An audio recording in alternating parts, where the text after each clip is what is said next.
aindoda kuzopa pazvakakapesa kari official so alright kuti ava ndava maiguru ako uyu ndowanda kunotora ndo zvakaitika here chii chakaitika here kuti just before ndazouya to the family takasangana tese tiri 3 my sister nadedi then takaita a very long conversation mota gara mota vachindibvunza maquestions my sister vaibvunza maquestions ekuti munhu anga ari kuvawo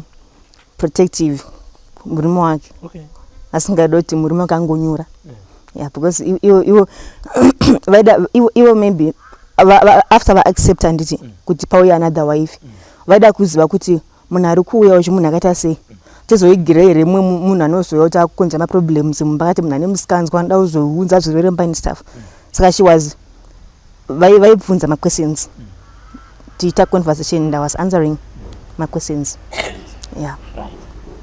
mawirirana pau3 wenyu shaya yaada kunoroora manje and obviously the same tingati kana kuti attitude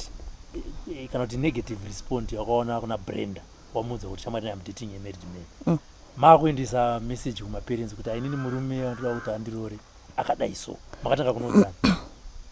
anakata kuudza but that time tanga ta disconnect a bit na Brenda because tanga tabva kuchikoro iyana kuticha kumasvingo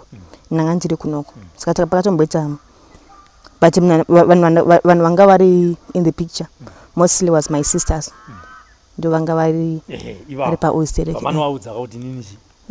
murume wangu araundura murume womunhu ndanga ndakaudza kare actually pandakapedza kuchikoro panga kugara ndega pane munina wangu she used to come and stay with me saka anga akatosita chokwadi kuna namama kuti ane mukomana anonzi Gabu asi murume womunhu nemapictures vakatorakizwa saka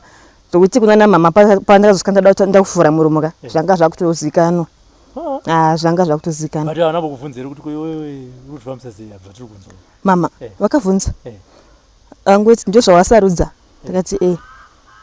For these and more stories, tune in to Zim News Bet TV with Robert Tapfumani.